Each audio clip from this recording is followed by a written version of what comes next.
भिखारी गीत महेंद्र कैले हो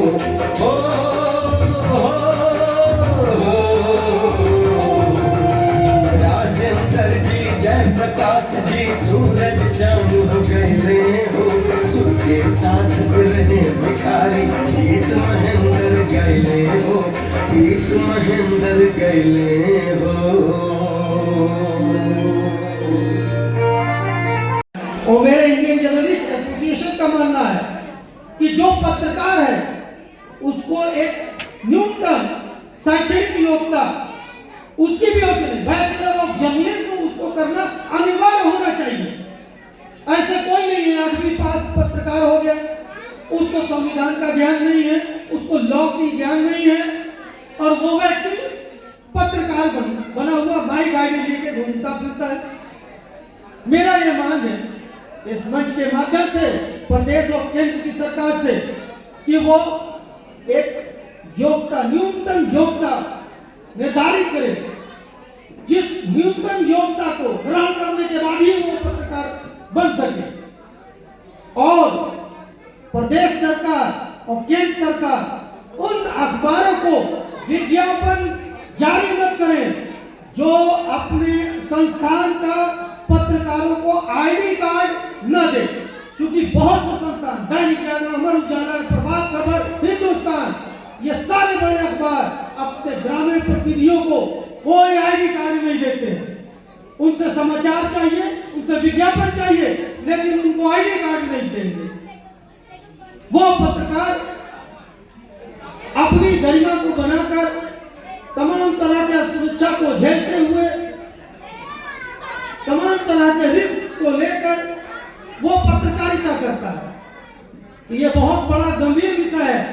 मैं सरकार से मांग करता हूं कि जो भी पत्रकार कार्य कर रहा है वो पत्रकारों से भी गुजारिश है वो अपने संस्थान से आईडी कार्ड की और नियुक्ति पत्र की मांग करे। अगर वो संस्थान नहीं देता है तो उसके लिए वो पत्रकारिता न करे, उसके लिए रिपोर्टिंग कार्य मत करे। और सरकार से मैं मांग करता हूं कि ऐसे अखबारों का, ऐसे चैनलों का विज्ञापन रोक दिया जाए, क्योंकि अगर उनके ऊपर सरकार दबाव बनाएगी तो वो वहीं से निर्धारित करेंगे, आपको कुछ वेतनमान देंगे, आपको नियुक्ति पत्र देंगे, आपको आईडी कार्ड जारी करेंगे, तो आप वास्तविक रूप में पत्रकार के रूप में कार्य करेंगे। समय का बहुत अभाव है, मैं देख रहा हूँ बच्चे मेरे बहुत ज्यादा शोर कर रहे हैं। परफॉर्मेंस के बाद एक बच्चों में एक ललक होती है सम्मानित होने की भी, भलाई है। मैं बोलना तो बहुत चाहता था, लेकिन ठीक है, आयोजक महोदय ने हमको बाद में ही मौका दिया। फिर मेरा अगला कोई प्रोग्राम रहा तो हमारे पत्रकार साथी उस पर मेरे विचारों को सुनेंगे। मैं बोलना तो बहुत चाहता था, लेकिन यहाँ शोर से माहौल से बेहतर नहीं समझते हैं। मैं इसी साथ अपनी वाणी को विराम देता हूँ। जय हिंद, जय भारत। इसी के साथ साथ फिर एक बार हमारे भारत के सभी कोनों से, देश विदेश से आए हुए सभी पत्रकारों का, सभी यहाँ प्रतिभागियों का जो कार्यक्रम प्रस्तुत किए उनका भी और उनके गार्जियंस का भी, आप सभी लोगों का इस प्रोग्राम को सुंदर बनाने में जिन भी लोगों का योगदान है, इनके रजीव रहमान साहब का, इनकी पूरी टीम का जो दिन रात इस कार्यक्रम में मेहनत किया, इस कार्यक्रम को सफल बनाने में, उन सभी लोगों का मैं इस मंच के माध्यम से और खुद इंडियन जर्नलिस्ट एसोसिएशन के माध्यम से धन्यवाद ज्ञापित करता हूँ। ये खासतौर से मैं 10 टॉपिक्स पे थोड़ी सी बात बोलूंगा। पत्रकारों के बीच में जो आज के परिवेश में भारत में असुरक्षा की भावना उत्पन्न हो गई है, हमारी देश नहीं, प्रदेश नहीं, देश की सरकार, केंद्र की सरकार से मांग है कि पत्रकार सुरक्षा कानून जल्द से जल्द लागू किया जाए। इसके साथ साथ जो वैध नीति बनाई गई है, जिसमें पत्रकारों के लिए, ग्रामीण से लेकर शहरी क्षेत्र के पत्रकारों के लिए जो वेतनमान निर्धारित किए गए हैं, वो वेतनमान उन पत्रकारों को दिया जाए। आज पत्रकारों की स्थिति क्या है, बहुत सोचने का विषय है। शुरू में हमारे कई साथियों ने, हमारे प्रदेश अध्यक्ष रंजीत कुमार सम्राट जी ने उसके बारे में विस्तार से बोला। पूर्व केंद्रीय मंत्री और संविधान सभा के सदस्य नेपाल सरकार के मोहम्मद जाकिर हुसैन साहब ने भी वेतनमान के बारे में बोला। क्योंकि पत्रकारों से सभी अपनी खबरें को छपवाना चाहते हैं कि मेरी खबरें पेपर में आ जाए, डिजिटल मीडिया प्लेटफॉर्म पे आ जाए, चैनल्स में आ जाए। लेकिन वो ये नहीं सोचता है कि ये चैनल चलता कहाँ से है।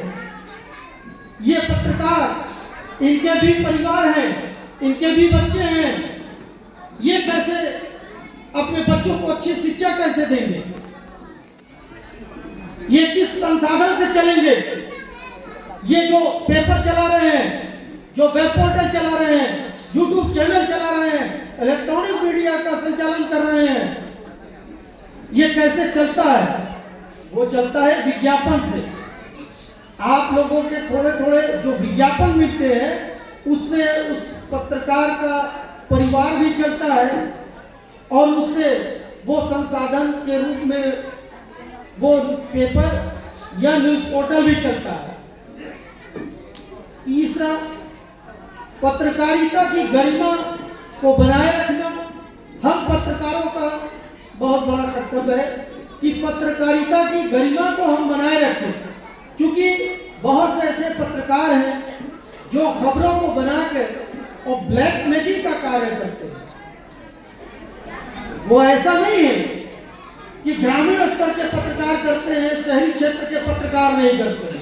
वो खबरों को बनाते हैं, कमियों को ढूंढ के खबरों को बनाकर, और वो पहले उस व्यक्ति को फोन करते हैं कि आप हमको इतना पैसा दीजिए, नहीं तो मैं आपकी खबर को पब्लिश कर दूंगा।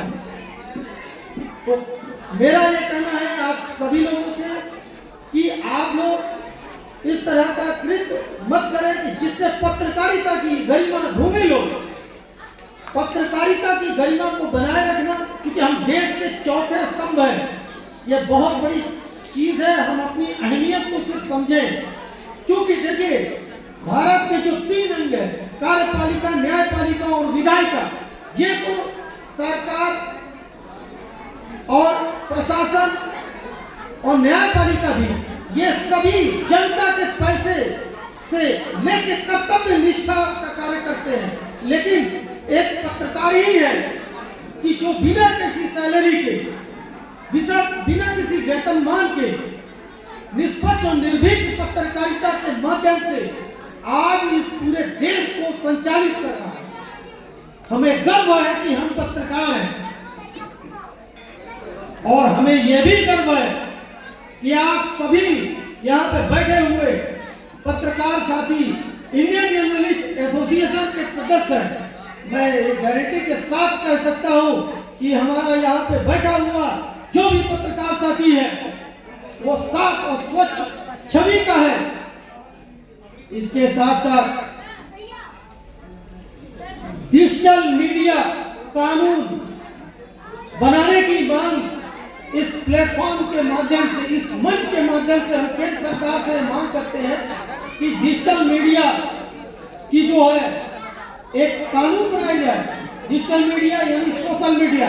आज कहीं भी जाइए तो सोशल मीडिया के पत्रकारों को कहा जाता है कि आप फर्जी हैं, आप जो है कहां से ऑथराइज है, आपको कहीं से RNI से रजिस्ट्रेशन नहीं मिल रहा है। तो मेरी सरकार से मांग है कि जिस तरह प्रिंट मीडिया और इलेक्ट्रॉनिक मीडिया को एक नंबर अलॉट किया जाता है सरकार के द्वारा, उसी तरह डिजिटल मीडिया को भी संचालित करने के लिए आप जो है एक नंबर अलॉट करें, उनको पंजीकृत करें, उसकी एक मानक बनाए।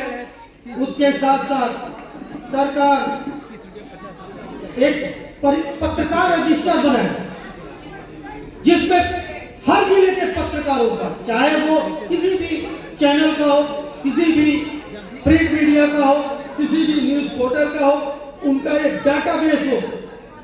क्योंकि सभी का डाटाबेस तैयार है लेकिन पत्रकारों का डाटाबेस नहीं तैयार है। ऐसा क्यों? हम देश के चौथे स्तंभ है और मेरा ही डाटाबेस नहीं तैयार है। सभी का डाटाबेस तैयार हो रहा है, एक आम जनमानस का डाटाबेस तैयार हो रहा है, तो पत्रकारों का डाटाबेस क्यों नहीं तैयार हो रहा है? कि अगर उस पत्रकार के साथ अगर कोई घटना होती है तो उसका सत्यापन वहीं खट से लोड हो जाए, कंप्यूटराइज तुरंत उसको देख लिया जाए कि ये पत्रकार है कि नहीं है। और ये अगर डाटाबेस रहेगा तो हम, जैसा कि अभी हमारे भाई रंजीत कुमार सम्राट जी ने कहा, शिक्षक निर्वाचन क्षेत्र के ही तरह हमारा सदन में एक पत्रकार साथी विधान परिषद में हमारे द्वारा चयनित किया जाएगा और वो मेरी मांग को, हमारी मांगों को सदन में उठाएगा। तो ये बहुत एक गंभीर विषय है कि जो सरकार हमारा डाटाबेस नहीं तैयार करा रही है। अभी हम लोगों की जो पेंशन योजना लागू किया है, बिहार सरकार को मैं बता रहा हूं कि जो पेंशन योजना भी लागू किया है उसमें अनुभव 20 साल का मांगा गया है। 20 साल का अनुभव प्रमाण पत्र जल्दी कोई देता ही नहीं है, चाहे वो प्रिंट मीडिया को हो।